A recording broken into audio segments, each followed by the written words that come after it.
Bonjour Chloé. Bonjour Betty. Coucou Atika.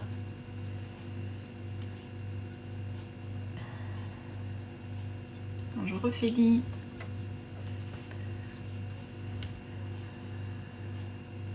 Bonjour Catherine. Tout le monde est très matinal.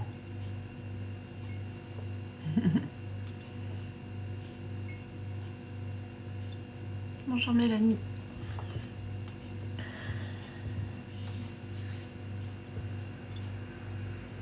J'attends, allez, 1 minute et puis on va commencer.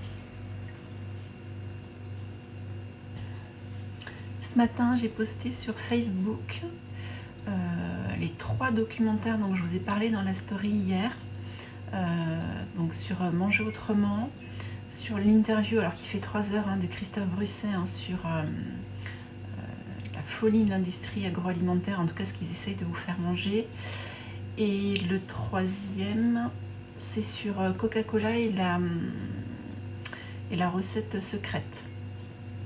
Surtout, vous allez avoir le professeur Robert Lustig, je vous en ai parlé hier, qui intervient et qui parle de comment tout ce sucre agit.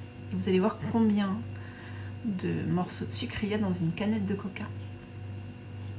Et surtout ce qui se passe au Mexique, c'est terrible. Donc vous les avez les 3, je les ai postés ce matin sur Facebook.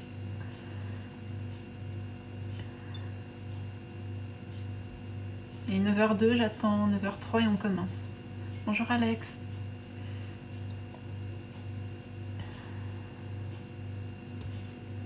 Est-ce que tout le monde a trouvé les ingrédients pour faire des recettes aujourd'hui? Oui, désastres environnementaux sur la santé des populations. Si vous n'avez pas trouvé de chou kale, apparemment c'est difficile. Bonjour Émilie, apparemment c'est assez difficile d'en trouver. Bon. Pourtant il y en a plein dans le Perche. Soit vous avez un tartare d'algues, soit vous avez un houmous, ou alors on peut le remplacer par du persil. On se débrouillera autrement. Pas tout. La pâte de date, apparemment, vous êtes nombreux à ne pas en avoir trouvé. Bon, je le ferai devant vous et puis après, vous pourrez le faire. La Vie Claire, ils ont toujours de la pâte de date. Allez, on va commencer tout doucement pour parler du petit-déj et puis on va parler quand même du jeûne. Alors, quand je vous ai mis que j'allais vous parler de mon petit déjeuner idéal, finalement, il n'y a pas d'idéal de petit déjeuner. Il faut surtout savoir qu'il n'y a rien de plus triste que de manger toute sa vie le même petit-déj tous les matins, de manger, alors il y en a qui sont au même petit-déjeuner depuis plus de 25 ans, avec le café, la tartine de pain, beurre, confiture, ils ne se posent pas de questions. Par contre, ça les dérange de manger la même chose le midi ou le soir. Donc pourquoi manger toute sa vie la même chose le matin? Quelle tristesse, hein. Et puis ensuite, se poser la question, quand on se lève le matin, est-ce qu'on a faim? Est-ce qu'on mange par automatisme? Est-ce qu'on mange parce qu'on nous a toujours informés depuis tout petit? C'est ce que je vous dis à chaque fois, il va falloir vous désinformer, vous déprogrammer. Est-ce que je mange le matin parce que je suis habituée depuis toujours? On me dit si tu manges pas le matin, c'est pas bien. Il faut manger le matin pour avoir des forces. On est tous différents face à la digestion, c'est ce que je vous dis tout le temps. Et c'est pas parce qu'au sein d'une même famille, une personne va avoir très faim le matin et va avoir besoin de manger que vous allez avoir besoin de manger. Il faut vous poser la question. Alors, si vous avez déjà pris vos petits déj ce matin, voilà, mais demain matin, vous dites, est-ce que j'ai vraiment faim? Ou est-ce que je mange parce que c'est l'heure de manger et parce que, voilà, c'est ancré en information qu'il faut manger le matin. C'est déjà la première question à se poser. Moi, il y a des matins où je me lève, j'ai absolument pas faim. Et si j'ai pas faim, j'écoute mon corps, je mange pas. D'autant que souvent, le matin, les gens sont très pressés, vont manger très sucré. Donc je vais vous expliquer pourquoi le matin, déjà, alors il faut être à l'écoute de son corps bien sûr, mais il faut savoir que le corps ne métabolise pas du tout les mêmes aliments au même moment et qu'il existe des heures de clés de bonne digestion et de bonne utilisation de ce qu'on va ingérer. Je vais revenir aux enfants après. Au réveil, il faut savoir qu'on sécrète 3 substances qu'on appelle l'insuline, les lipases et les protéases, qui sont des hormones, des enzymes qui permettent de digérer les lipides. Donc le matin, on devrait manger gras. Bien entendu, pas n'importe quelle graisse. Je ne vais pas vous dire de manger des rillettes ou du saucisson. Hein. Il ne faut jamais de sucre absorbé au petit déjeuner. Le corps n'a pas besoin de sucre rapide le matin, mais l'après-midi, entre 16 et 18 heures. Le matin, vous savez très bien ce que ça va faire, et pour ceux qui ont vu Sugarland, vous le savez parfaitement. Le matin, ça entraîne en fait ce fameux pic d'insuline, et ça va provoquer très rapidement une baisse rapide du taux de sucre dans le sang, et ce qu'on appelle la fameuse hypoglycémie. Donc si vous prenez votre petit-déj vers 7h30, 8h, et surtout les enfants qui prennent un petit-déj hyper sucré le matin avec le jus de fruits, hein, pousse sucre, donc quand ils arrivent à l'école, ils sont en pleine forme, ils sont en général hyper excités, et à 9h30, 10h, ils sont tous pareils, hein, les enseignants peuvent témoigner, ils ont la tête posée sur la table, ils ont faim. Il n'y a plus de goûter dans les écoles, c'est interdit parce que beaucoup trop apportaient des paquets de chips, des paquets de bonbons et d'autres cochonneries en tout genre bourrées de sucre. Et quand ils arrivent à la cantine le midi, ben bien souvent ça ne leur plaît pas. Qu'est-ce qu'ils mangent? Du pain blanc et le dessert. Les enfants, quand ils sont à l'école, bien souvent, ils se nourrissent qu'avec du sucre rapide. Et quand arrive le moment du goûter, soit ils ont un petit goûter en général hyper sucré, quand ils arrivent à la maison, ben, s'il y a du sucre, ils vont grignoter du sucre. Et souvent, c'est, nous pour les adultes aussi, hein, c'est un besoin de grignotage intempestif qui vont être responsables d'une prise de poids, bien entendu, d'une irritabilité, tout le reste. Donc il faut éviter tous les aliments sucrés. Pas de jus de fruits le matin, et je vous l'ai encore dit hier, on boit des jus de légumes. Le sucre pur, par pitié, arrêtez les cafés au lait. Si vous êtes sujet aux remontées acides et aux difficultés à digérer le matin, arrêtez-moi ce café au lait. Il n'y a pas pire poison que le café au lait. Arrêtez de consommer des édulcorants, arrêtez l'aspartame dans les tisanes, dans les cafés. Je dis toujours que si vous avez besoin de mettre autre chose dans votre café, que ce soit du lait animal, végétal ou que ce soit du sucre ou de l'aspartame, et souvent quand je vous pose la question pourquoi vous le faites, vous me dites parce que j'aime pas le café, j'ai besoin de changer l'odeur. Ben, changer de boisson, hein, c'est parce que le café ne vous convient pas. Et évitez de consommer du café dosette Nespresso. Hein. Je dis toujours, George Clooney, lui, il ne consomme pas le café Nespresso. Il sait que les dosettes en aluminium sont toxiques pour l'organisme. Donc le matin, on va manger quoi? Alors ce matin, moi, j'avais pas faim. Mais la première chose que je fais au réveil, c'est que je bois un grand verre d'eau, alors à température ambiante, légèrement chaude. Hein. Moi, sur ma bouilloire, j'ai plusieurs températures. Je vous dis toujours que la nuit, quand vous dormez, votre corps il se met en mode auto-nettoyage, donc il élimine les toxines.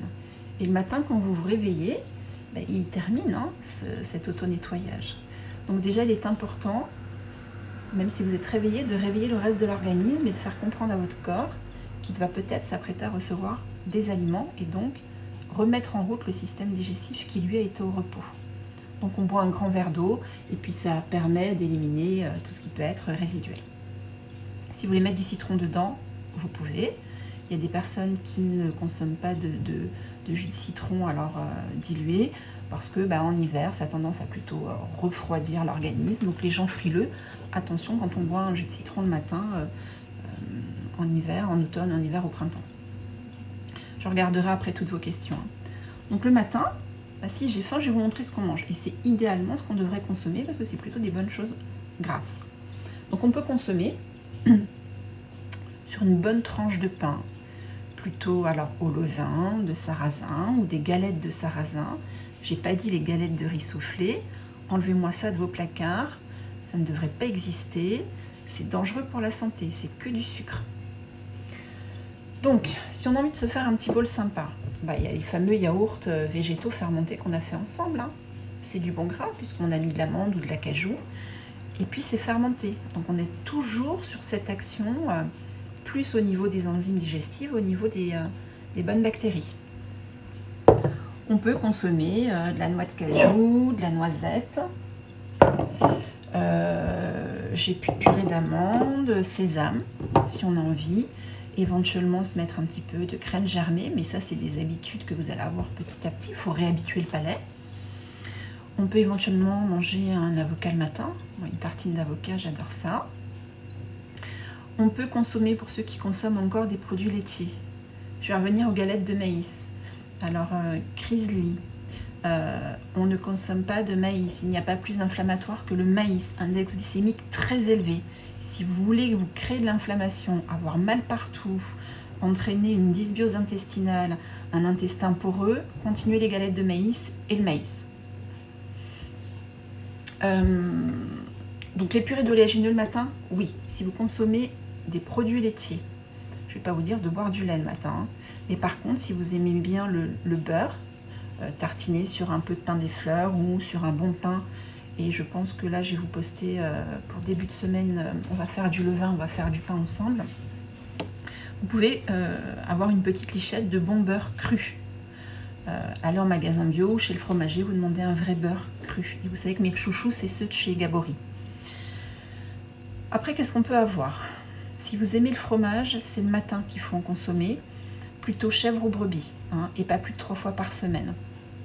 Oui, le lait végétal, mais le lait végétal, pourquoi? Si vous avez dans vos habitudes de boire du lait animal le matin, posez-vous la question de savoir pourquoi vous buvez du lait animal. Et souvent, c'est ancré depuis l'enfance. Le lait végétal, moi, j'en bois pas comme ça, hein. Moi, le lait végétal, c'est parce que je vais m'en servir pour faire des préparations, pour faire des gâteaux, mais je bois pas de lait. J'en bois pas. Je bois de l'eau. Il faut se poser la question de savoir pourquoi on boit du lait végétal. Ou alors c'est pour mettre éventuellement dans des céréales. Donc moi ça m'arrive des fois de me préparer un petit déj à l'avance où je vais écraser une banane, je vais mettre des flocons, hein, alors d'avoine, de châtaigne, de quinoa. Je mets un petit peu de lait, je dilue, je mets des graines de chia, je mets de la cannelle, éventuellement de la vanille. Et je laisse reposer toute la nuit au frais. Et le matin ça me fait comme un espèce de porridge froid. Et c'est un vrai bonheur, hein, à consommer. Les galettes de maïs pour votre fils de 3 ans. Ah non, Alex. Hein. Oh, non, non, non. Alors, je ne sais pas si je réponds finalement à la bonne question au bon moment. Ah, le lait végétal. Mais pourquoi lui donner du lait végétal le matin? Parce qu'il a besoin de boire quelque chose? Déjà, lui donner un bon verre d'eau. Pourquoi pas un jus de légumes? Mais le lait végétal, non. Se poser la question de savoir pourquoi. En fait, on reproduit souvent ce qu'on nous a fait quand on était enfant de boire un verre de lait. Le calcium? Non. Le lait végétal, il ne va pas apporter le calcium. Le lait végétal, c'est pour nous donner bonne conscience, en fait, souvent. Le calcium, on va l'avoir dans tout le restant des autres assiettes. Hein.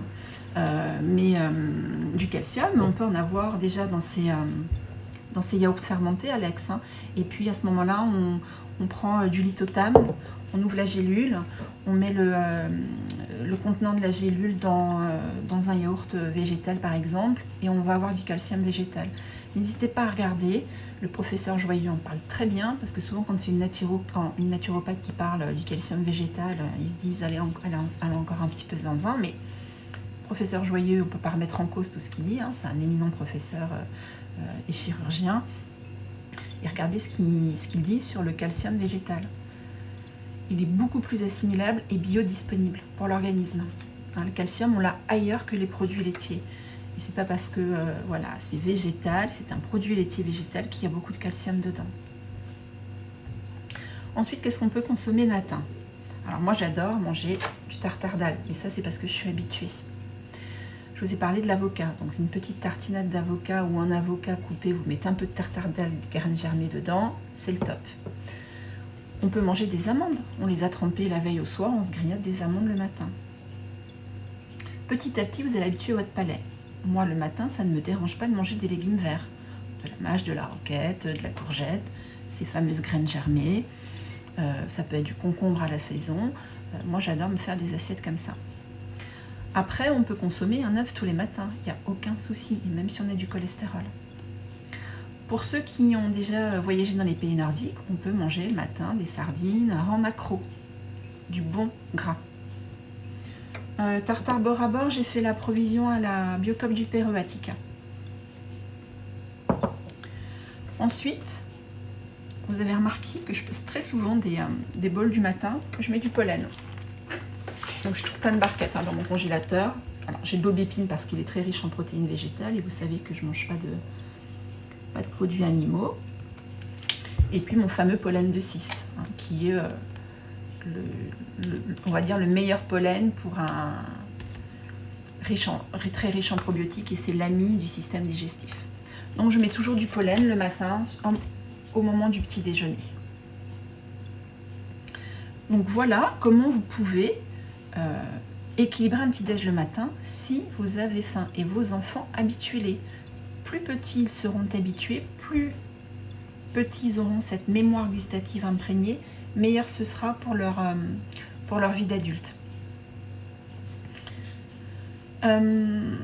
Alors, on va parler très rapidement du jeûne. Pourquoi? Parce que souvent on me pose la question, et là vous m'avez envoyé beaucoup de messages à ce sujet. Quand je vous dis de vous poser la question le matin de savoir si vous avez faim, rappelez-vous toujours que tout le monde jeûne finalement une grande partie de sa vie, puisque le matin, lui, quand votre corps se réveille, il a jeûné pendant que vous dormiez. Systématiquement, tous les jours, vous jeûnez. Vous mettez votre système digestif au repos. Alors, on parle beaucoup de détox en ce moment, et on parle beaucoup du jeûne, parce que c'est à la mode. Et rien que ce mot, je ne l'aime pas. C'est pas une mode. Jeûner, c'est une philosophie de vie, une hygiène de vie. On ne se met pas à jeûner n'importe comment, je vais y revenir après. On jeûne parce qu'on en ressent le besoin et que c'est pas parce que on a lu ou qu'on a vu un influenceur qui disait jeûner pour perdre du poids. Non, c'est pas l'objectif. Surtout que ça se prépare un jeûne et que c'est pour des bienfaits multiples au niveau de la santé, donc c'est quelque chose qu'on va faire toute sa vie régulièrement. Alors, j'ai toujours qu'on ne rentre pas dans une détox, ni un jeûne. Alors, les fruits le matin, on peut en manger, mais on ne boit pas des jus de fruits. On peut manger des fruits de saison. On peut se faire un bowl de yaourt, par exemple, fermenté, végétal, avec des fruits. C'est du bon sucre, par contre, le matin. Et le yaourt végétal, vous pouvez mettre des flocons dedans, si vous voulez, mais pas des flocons des pétales de maïs. On va vers des flocons d'avoine, on va vers des flocons de châtaigne, on va vers des flocons de quinoa. On peut trouver quand même beaucoup de flocons maintenant. Et ils sont encore meilleurs si vous les trempez la veille. Moi j'aime bien, ça les ramollit un petit peu. Et vous pouvez mettre effectivement des fruits, mais profitez des fruits de saison. Donc là on va commencer à avoir de plus en plus de fruits sympas. Parce qu'en hiver, à part les pommes et les agrumes, et comme je vous l'ai dit, les agrumes, ça a tendance à refroidir l'organisme, surtout chez les tempéraments qui sont déjà frileux. Donc manger des agrumes le matin, il y en a, ils passent la matinée à se réchauffer sans savoir pourquoi ils ont froid.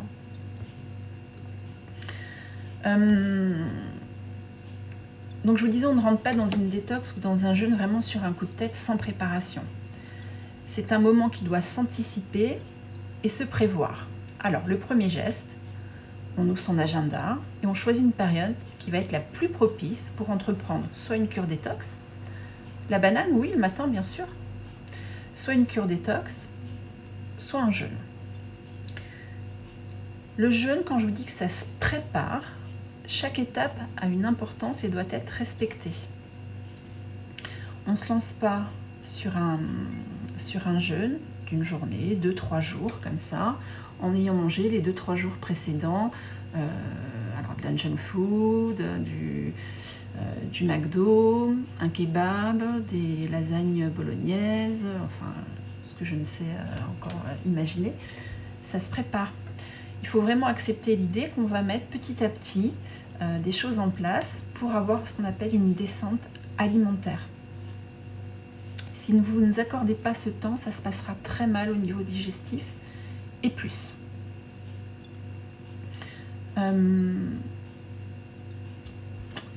Jeûner, ça peut être un moment de vacances au sens propre. On va créer un vide. Quand on jeûne, il y a des choses qui remontent émotionnellement puisqu'on se nettoie au niveau de l'organisme et qu'on sait très bien que l'intestin, on dit que c'est le deuxième cerveau, c'est même le premier dans bien souvent des cas, et que les deux sont très liés et que c'est souvent très lié à l'émotionnel aussi, le jeûne. Alors l'expérience du jeûne va aiguiser souvent la conscience, ça va vous inviter à ralentir, ça va vous appeler des questions existentielles. Souvent les gens me disent que pendant un jeûne, ils se demandent s'ils ne sont pas en train de passer à côté de certaines choses précieuses, à force de trop courir, pourquoi je cours autant et vers où. Alors beaucoup se sont posé la question là pendant le confinement. Quand vous êtes calé des dates de jeûne, alors surviennent souvent les peurs, c'est déjà de ne pas y arriver, de ne pas réussir à couper avec sa vie quotidienne, de ne pas réussir à dépasser le lien habituel qui nous unit avec l'alimentation, et de ne pas réussir à marcher le ventre vide. Alors souvent les futurs jeûneurs, ils se rendent compte qu'ils vont se lancer un petit peu dans l'inconnu, hein, d'où un certain vertige à l'approche du fameux jour où on va se lancer. Toutes ces inquiétudes et ces interrogations sont vraiment légitimes. Alors posez-moi vos questions si vous voulez expérimenter le jeûne. Il existe des organismes, il y a Jeûne et Randonnée, il y a Jeûne et Canopée, enfin il y en a plein qui sont quand même, on va dire, certifiés, et vous pouvez être accompagné les premiers temps si vous avez envie de partir quelques jours ou un week-end pour expérimenter le jeûne.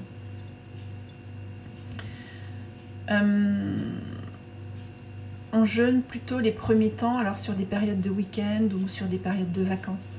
C'est dommage de commencer des jeûnes quand on va, surtout là en reprenant alors ce déconfinement, mais de toute façon on va tous rester en grande majorité en télétravail. Mais voilà, les premiers temps, faites-les vraiment quand vous êtes tranquille à la maison, sans stress. Le jeûne, ça se prépare, quand je vous parlais tout à l'heure des clés d'une descente alimentaire. Normalement, quand on se lance vraiment dans un jeûne, à moins de jeûner un soir par semaine, ou de jeûner parce que, pour ceux qui me connaissent, vous savez que je suis spécialisée en cancérologie, en oncologie. On jeûne la veille, le jour et le lendemain de la chimio, mais ça c'est par rapport à un accompagnement d'un traitement médicamenteux ou d'un problème de santé spécifique. Mais autrement, on peut jeûner, par exemple le dimanche soir, parce que le dimanche on prend un petit déjeuner en général plus tard, on mange plus tard le midi, et souvent le soir on n'a pas faim. On peut jeûner le dimanche soir, ou s'accorder une journée par semaine, vraiment un repos digestif avec essentiellement des jus de légumes sur la journée, ou des boissons, des tisanes, et surtout de l'eau, et de la bonne eau, pas de l'eau du robinet, de l'eau avec des résidus à sec les plus bas possibles. Quand on fait une descente alimentaire, pour se préparer au jeûne, les premiers 7 jours correspondent à la phase dite de descente alimentaire. Ils vont permettre de vous amener progressivement vers le jeûne proprement dit, et en fait vous préparez votre corps à l'abandon provisoire de toute alimentation solide. Et puis vous préparez aussi votre esprit. En général, le premier jour de cette descente, on retire tous les excitants de l'alimentation. Les cafés, les thés, les chocolats, les boissons énergisantes pour ceux qui en consomment. Quand on le fait sur une journée, est-ce qu'on doit faire une descente la veille? Non, mais par contre, vous ne faites pas une journée de jeûne si la veille, vous avez hyper chargé votre alimentation en gras, en sel, en sucre. Après, ça dépend. Si vous faites une journée par semaine, de toute façon, c'est que vous avez déjà à la base plutôt une alimentation saine. Et puis quand on a trop mangé, quand on a fait trop d'excès, de toute façon, on n'est pas bien le lendemain. Donc automatiquement, on va plutôt boire de l'eau et manger léger. Donc le premier jour, on retire tous les excitants. Je vous l'ai dit, café, thé, chocolat, éventuellement boissons énergisantes et les sodas. Vous pouvez continuer les boissons comme les tisanes et le rooibos. Le rooibos, je vous le rappelle, n'a absolument pas de théine. Donc ça, vous pouvez. Il faut diminuer les protéines et arrêter finalement les protéines animales. Viande, poisson et œufs. Les jours 2 et 3, on va supprimer les légumineuses et on supprime les fromages. Et tout, bien sûr, tous les éléments raffinés. Le jour 4, on enlève les céréales, le pain, le riz, les pâtes. Le jour 5, 6, 7, on consomme uniquement des fruits et des légumes, tout en réduisant progressivement les quantités. Et bien entendu, vous privilégiez le plus possible les cuissons douces. Et tout au long de cette semaine de descente alimentaire, vous pouvez bien sûr accompagner vos repas d'huile d'olive ou d'huile de chanvre, d'aromates, d'oignons, d'échalotes, d'épices. Une bonne préparation et une bonne descente alimentaire, c'est vraiment les prérequis indispensables pour se lancer dans le jeûne. Et puis bien sûr, une bonne vitalité. Quelqu'un qui est complètement épuisé, bon, il faut quand même faire attention. Je regarde vos petites questions. Dites-moi si j'ai loupé des questions, revenez-y. Parce que je ne veux pas vous retenir très longtemps, sachant qu'en plus on se retrouve à 11 h pour cuisiner ensemble. Est-ce que j'ai loupé des questions importantes? Pour les enfants, le matin, le petit déjeuner, est-ce qu'il a faim? Posez-lui la question de savoir s'il a faim. Mais ne lui donnez surtout pas un jus de fruits. Qu'est-ce qu'on peut donner aux enfants? Un gâteau. Sur le chemin de l'école, s'il faut quand même que tu manges un gâteau. Demandez-lui s'il veut juste manger un fruit. Demandez-lui s'il veut boire un petit verre de jus de légumes. Alors, en général, les enfants, carottes, pommes, ça passe bien. Carottes, ananas, mais 80% de carottes et 20% de fruits. Demandez-leur. Pourquoi pas un yaourt fermenté, hein, avec un petit peu de chocolat cru dessus. Il faut habituer leur palais. Oui, je pourrais vous faire une récap de la progression du jeûne, bien sûr. Il y a un magnifique documentaire que vous pouvez trouver sur Arte, c'est Jeûne et thérapie. C'est un magnifique reportage. Et puis il y a le magnifique documentaire de Fabien Moine. Hein. C'est le jeûne à la croisée des chemins, si je ne me trompe pas. Et puis il y a cette fameuse détox. Alors ce mot est vraiment à la mode, hein, mais pour nous les naturopathes, il s'agit vraiment d'un programme holistique et c'est un programme qui prend en compte toutes les dimensions de la personne humaine, psycho-émotionnelle, biologique, physique, voire spirituelle. Et tous ces éléments sont inextricablement liés, dépendant les uns des autres, et qui forment vraiment un seul socle solide sur lequel un bien-être durable peut prospérer. On ne se lance pas non plus dans une détox comme ça. Il ne faut pas faire n'importe quoi et arrêtez de prendre tous ces compléments alimentaires si vous ne changez pas d'alimentation et n'allez pas vers n'importe quel complément alimentaire. N'hésitez pas à me poser vos questions et je vous répondrai toujours avec grand plaisir. Mais faites pas n'importe quoi, vous risquez de vous faire plus de mal que de bien. Surtout que là, il y a énormément de sociétés qui sortent leurs compléments alimentaires. On vous en promettre que vous allez perdre du poids, que vous allez... enfin bon, bref, ça me rend dingue à chaque fois. Attention à tout ça. Donc finalement, là, le printemps, normalement, c'est là où le corps réclame un nettoyage. Hein. La détox, c'est une prise de conscience préalable. Si vous voulez vraiment qu'elle déploie toute son efficacité, la détox, c'est une méthode de soins complète hein, qui va bénéficier, bien entendu, à vos intestins, à vos autres filtres, hein, qui sont les émontoires. Et puis, ça va agir sur la qualité du sommeil, sur la circulation sanguine, sur les articulations et bien sûr sur l'immunité, parce qu'on revient toujours à l'immunité, et bien sûr sur le moral. Donc la détox, ce n'est pas un régime amaigrissant. C'est une hygiène de vie, je leur dis toujours la même chose. C'est une philosophie de vie. Il y a plusieurs étapes hein, dans une détox. Ça peut être simplement une journée de repos digestif, où on évite quand même de surcharger avec des céréales, des légumineuses, des protéines animales. Ça peut être des monodiètes où on mange qu'un seul aliment au repas. Ça peut être effectivement ce jeûne, c'est aussi une détox puisqu'on met le système digestif au repos, donc ça permet de nettoyer le plus possible l'organisme. Vraiment aller vers des formes et des modalités qui vous correspondront le mieux. Le fameux jeûne intermittent, beaucoup le font naturellement le matin puisqu'ils n'ont pas faim. Donc s'ils ont mangé la veille au soir à 20 h et qu'ils ne vont pas manger avant 13 h, c'est déjà pas mal et souvent c'est tous les jours. Hein. Que vous le faites sans même y penser. Après, on adapte son jeûne. Hein. Si vraiment on se rend compte que le midi, on n'a toujours pas faim, on le prolonge encore un petit peu. Et puis, on écoute. Physiologiquement, on n'est pas prêt à manger dès le réveil. Normalement, quand on écoute son corps et que vous avez un peu plus de temps, vous allez vous rendre compte que certains commencent à avoir faim 2-3 heures après le réveil. Physiologiquement, c'est comme ça qu'on devrait manger. Et toujours écouter son corps. Arrêtez de vous mettre à table par automatisme ou parce que oh, mince, c'est déjà l'heure. Non, écoutez votre corps.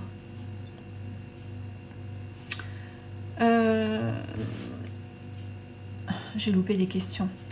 J'ai vu qu'il y a plein de questions. Bon, j'y reviendrai tout à l'heure et je ferai comme hier soir. Je vous répondrai à tous en message privé. Normalement, j'ai pas loupé de réponse.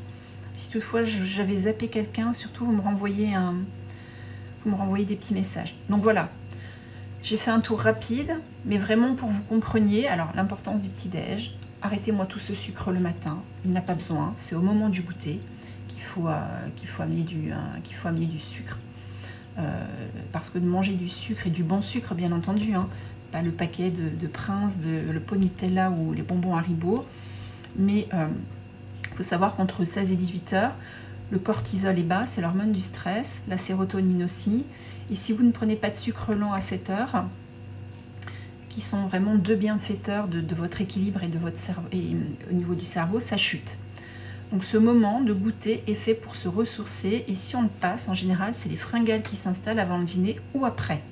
Et souvent, quand vous ne prenez pas le temps de goûter, au bureau, quand vous rentrez, vous grignotez tout ce qui vous tombe sous la main. Donc vous pouvez boire une infusion, goûter bien entendu, hein, une banane. En plus, la banane, elle est hyper riche en potassium et en tryptophane, hein, donc c'est très bien adapté à cet horaire pour fabriquer la sérotonine et la mélatonine. Ou un autre fruit de saison. Ça peut être une bonne tranche de pain, toujours pareil, avec de la purée d'amande, de la purée de noisettes. Ça peut être, alors moi j'adore, quand il y a les poires, je coupe mes poires et je mets un peu de purée d'oléagineux. Ça peut être aussi un avocat, je vous rappelle que l'avocat est un fruit. Hein. Ça peut être un bon morceau de chocolat noir, ça peut être du chocolat cru. Ça peut être une poignée d'oléagineux, la fameuse poignée naturelle, hein, poignée d'oléagineux. Alors, on conseille la marche à suivre pour la purge à l'huile de ricin. Alors, très attention à toutes ces purges. C'est des choses qui sont très fortes. On ne fait pas ça n'importe comment. Attention à tout ce que vous lisez sur Internet. Pour la purge, pour l'irrigation du côlon, c'est pareil. Hein, l'irrigation du côlon, c'est très à la mode. Il y en a certains qui se forment juste sur un week-end. On ne fait pas ça n'importe comment. Il faut aller vers des gens qui ont l'habitude de le faire. Pas vers des gens qui vont vous vendre des irrigations, c'est-à-dire 3 en un mois. Non, ça ne marche pas comme ça. Donc purge à l'huile de ricin, oui. Des lavements au café vert, à la camomille, oui. Mais pas n'importe comment. Attention. Vous pourriez vous faire plus de mal que de bien. On ne se lance pas comme ça n'importe comment.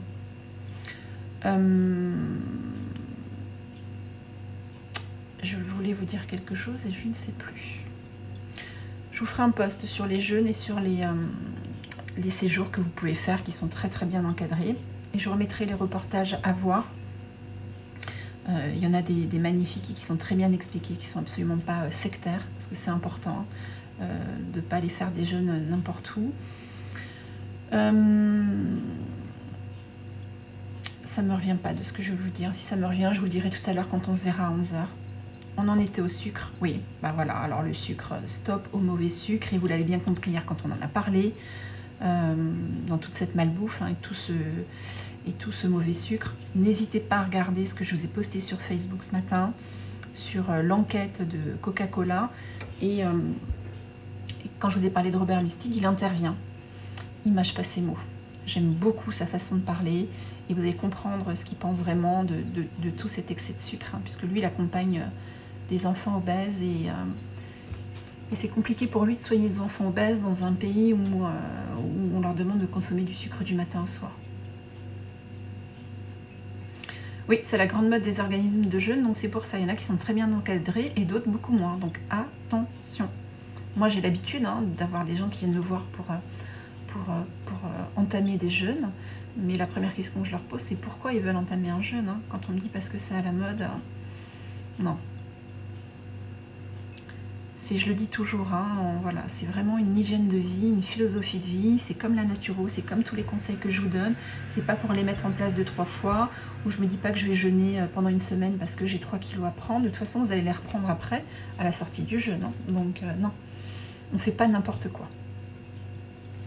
Et tout le monde, oui, beaucoup de gens se disent spécialistes du jeûne. Bon, de toute façon, beaucoup de gens se disent spécialistes de l'alimentation saine, l'alimentation healthy, alors que pas du tout, hein. Donc attention, hein. Et bien souvent, les plus grands influenceurs Instagram et le reste s'y connaissent très très peu au niveau de l'alimentation, hein. Il faut essayer de ne pas faire un goûter trop conséquent pour avoir faim 2-3 heures après quand même. Oui, mais après, ça dépend ce que vous mangez le soir. Et est-ce que vous avez faim le soir quand vous vous mettez à table? Mais si vous avez l'habitude de grignoter à 18 h, 19 h ou après le repas, c'est parce que votre corps n'a pas eu le bon sucre avant. Mais très franchement, de grignoter un fruit de saison, de grignoter une petite poignée d'oléagineux ou de grignoter même un avocat, ça ne perturbe pas le repas 3-4 heures après. Et puis le soir, normalement, on doit manger plutôt léger puisque vous allez vous coucher, hein, en général, après le repas du soir. Donc si vous surchargez votre système digestif au moment du repas du soir, et c'est ce qui se passe très souvent parce que les gens mangent très mal le midi, la digestion va être très longue le soir, et du coup votre corps, lui, il ne va pas pouvoir éliminer, nettoyer correctement, et c'est comme ça qu'on entraîne la surcharge et qu'on stocke trop. Le soir, il faut vraiment essayer de manger le plus léger possible. Bon, je pense vous avoir tout dit. S'il y avait d'autres choses, vous revenez vers moi par vos questions. De toute façon, on se voit à 11 h pour cuisiner ensemble les ravioles de légumes et le fameux fondant chocolat cru. Normalement, les recettes sont encore... en tout cas, les ingrédients sont encore en story. Et puis, on se verra à 15 h et puis on se verra encore ce soir à 18 h. Donc, s'il y avait quoi que ce soit d'ici là, vous m'envoyez vos petites questions. Et puis, je vous dis à tout à l'heure, 11 h. Bye bye, à tout à l'heure.